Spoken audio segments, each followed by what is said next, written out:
President Biden, President Biden, President Biden, Mr. Blinken, Mr. Blinken, can you hear me? Prime ministers and presidents of the European countries, can you hear me? Can you hear the screams from Shifa Hospital, from Al-Auda's Hospital? Can you hear the screams from innocent people, refugees sheltering, trying to find a safe place, being bombed by the Israeli attack forces this morning inside the hospital? Hospitals that are the temples of humanity and protection. When are you going to stop this? You're all complicit.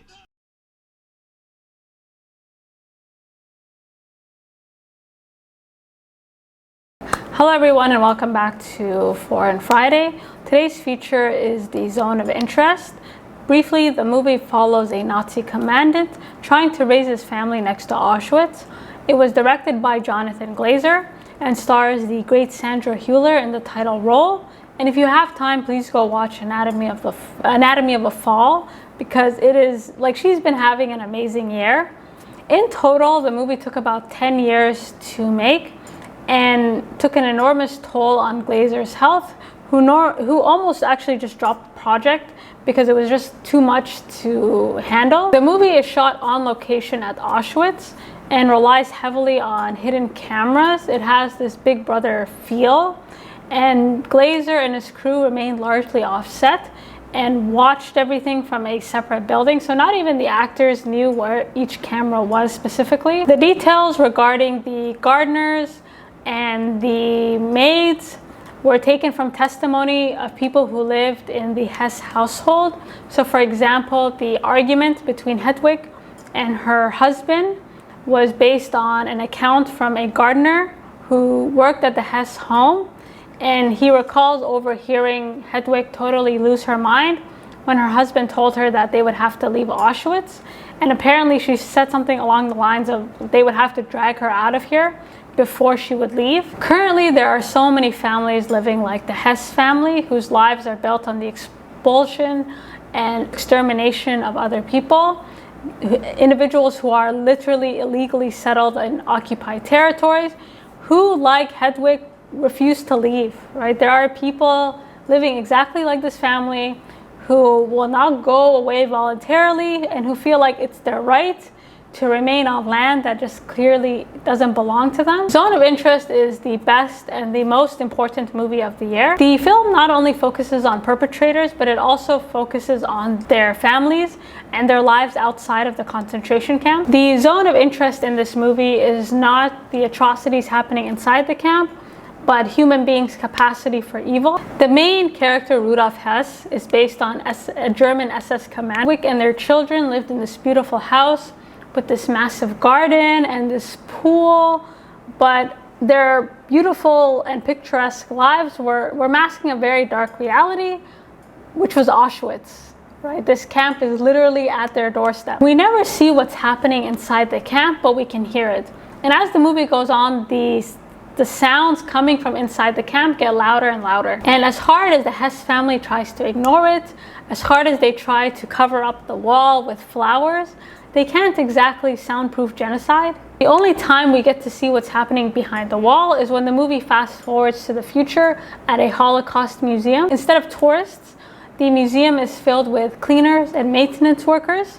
Inside the museum, we see the hundreds and thousands of belongings as well as photographs of people who were murdered at the camp. The purpose of showing us these cleaners and these maintenance workers is to stress the importance of preserving these sites, not only to honor the people who were killed, but to make sure that these atrocities don't happen again. And the purpose of a museum in general is to educate people about the past. And so this can give us a false sense of security and make us believe that what has happened then would never happen now. What Zone of Interest does extraordinarily well is it humanizes the Höss family and really shows us that oftentimes we have a lot more in common with perpetrators than victims. Hedwig and Rudolf Höss were working class people who, like many of us, dreamed of living a very comfortable life. As a result, they were able to distance themselves from the literal genocide outside of their doorstep. They never explicitly talk about anything that's happening at the camp. And what's worse is imagining the people over the wall who can hear the Höss family's joy, their birthday parties, their celebrations.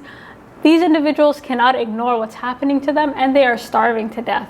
The safety and security that the Höss family enjoys in this movie was created by destabilizing and destroying other people. A lot of the conversations that this movie brings up can be applied to the genocide in Palestine, where for the first time in history, we know exactly what's happening behind the wall. It is live streamed to us every day.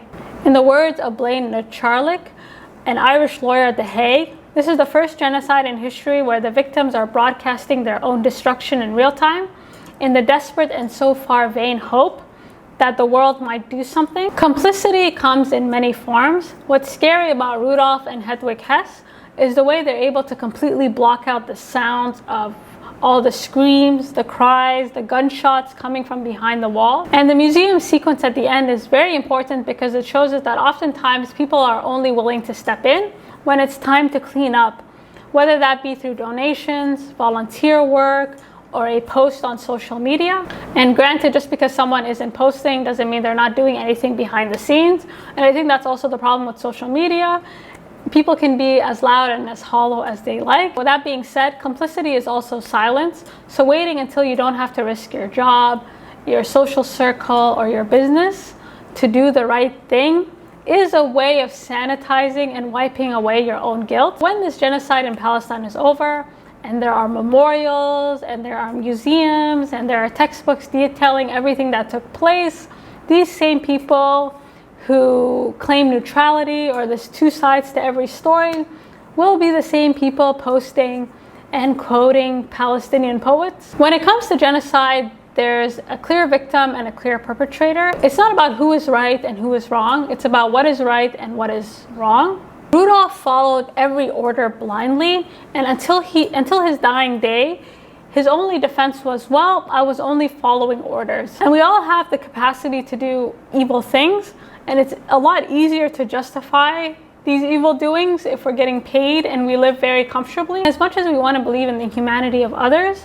our default setting as animals is self-preservation, and human beings' capacity for evil, unfortunately, knows no bounds. So I've divided my video into several parts. So if you're wondering where this is going, just click the description box down below and you can explore. So most of the film takes place inside the home, and slowly what's happening outside starts to seep into their domestic space until it takes over completely. And I appreciated how the movie was based on the real Rudolf Höss because it grounds the film in reality. When you first meet this family, you don't think anything of them until you see Rudolf in a Nazi uniform going to work on a horse, and Auschwitz literally like right next door. They are the only family who live in the neighborhood, and that's because the Nazis cleared the area of civilians because they didn't want anyone to know what was happening at the camp. So much of this movie is about barriers, not just physical barriers, but emotional, spiritual. So physically, Auschwitz is a massive camp, and it completely eclipses the Höss home. And as hard as they try to ignore it and cover it up with flowers, it's impossible to black out completely. Spiritually and emotionally, they do their best to distance themselves from the camp. You never see Rudolf talking about his day, and Hedwig is constantly occupied with some sort of task. She's either tending to the house or tending to her garden, and the reason being she doesn't want to think about anything or anyone outside of herself, especially, what's happening at Auschwitz. The Höss home is filled with tension. So even before we see Hedwig verbally abuse her workers, you can sense this air of unease.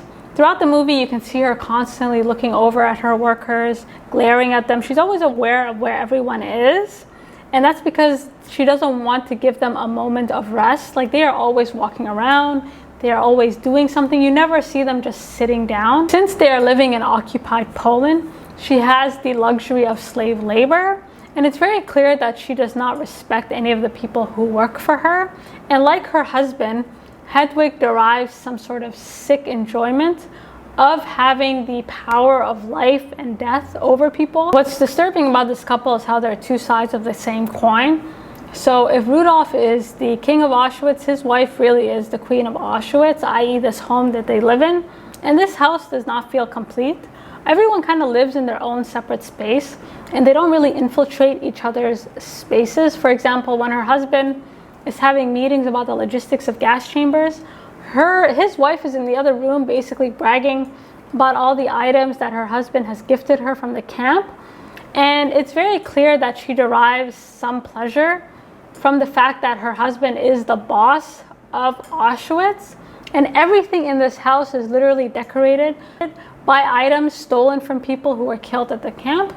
And she makes special requests.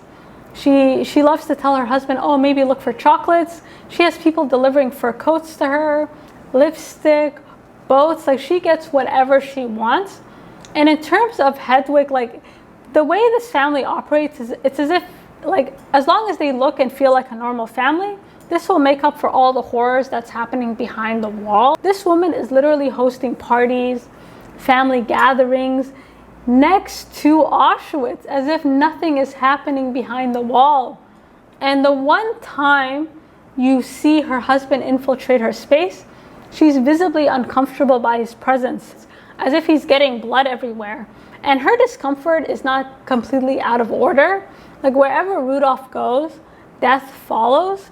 And we don't see him spend a lot of time with his wife and children, but the time that he does spend is basically interrupted by what's happening at the camp. And there's one scene in particular where he's out on the lake with his children. He notices that the lake is contaminated, and you can see the water literally slowly creeping up on him. And this is the first time we see him get a taste of his own medicine. And, you know, this was a perfect example of how they are the poison, right? They're not supposed to be there. They are death. Wherever they go, everything dies. And this point is like beautifully illustrated by Hedwig's garden. This is another space you don't really see her husband bother with. And I think some part of her really believes that by maintaining this garden, by taking care of it, by growing it, it makes up for the death behind the wall, because, you know, gardens are a sign of life. However, even her garden is built on death. She relies on, like, ashes from people who were murdered at the camp as fertilizer to keep it going. And everything about the Höss family is just unsustainable.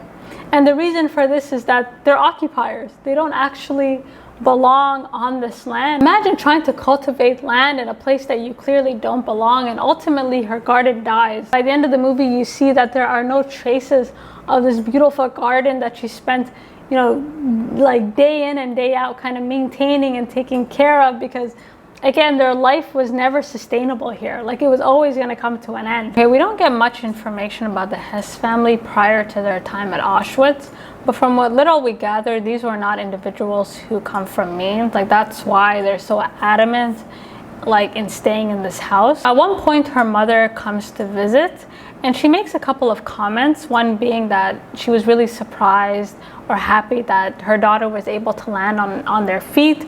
And it seems that her mother used to be a maid for someone who is likely now at the camp.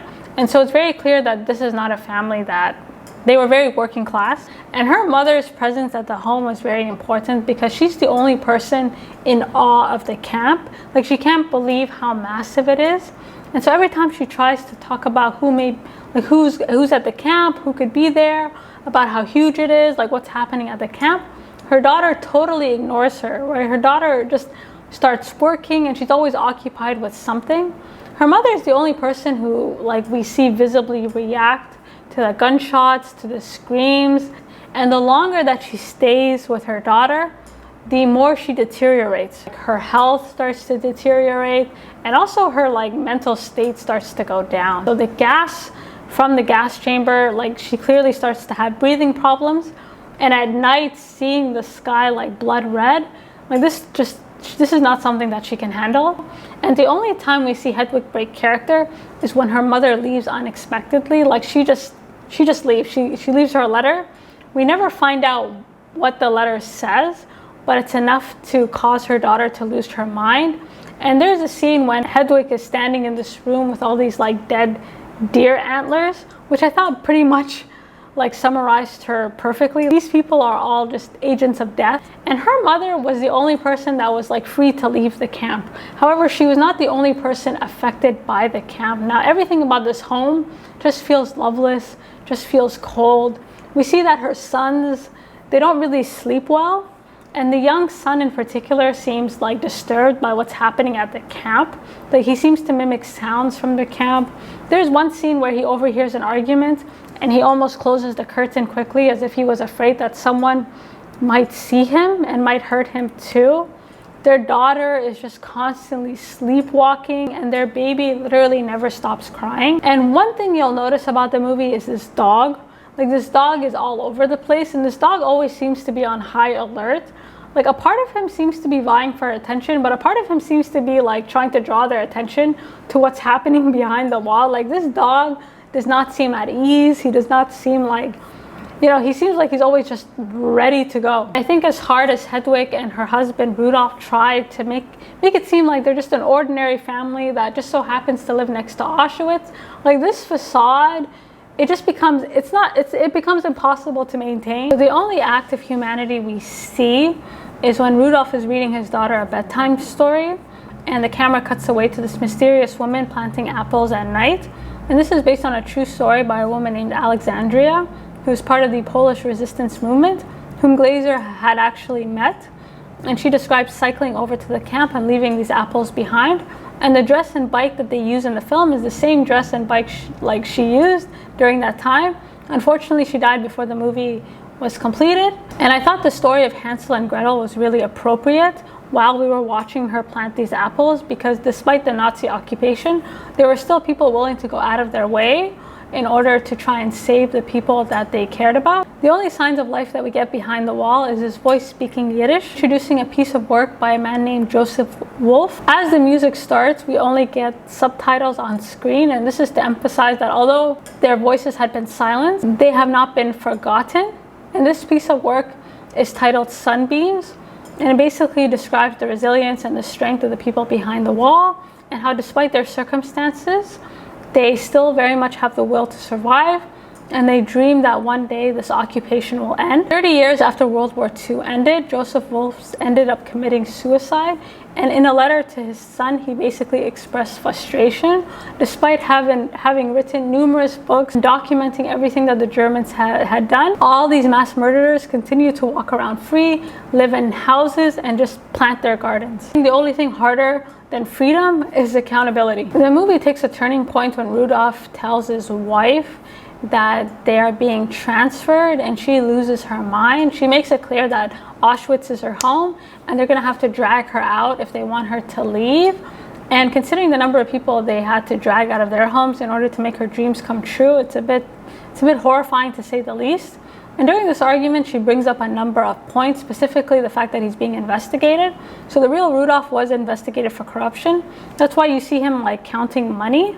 And on top of that, he was caught taking advantage of the women in the camp. There's one scene where he's basically about to be intimate, like with a woman from the camp. And as you can see, she's very frail.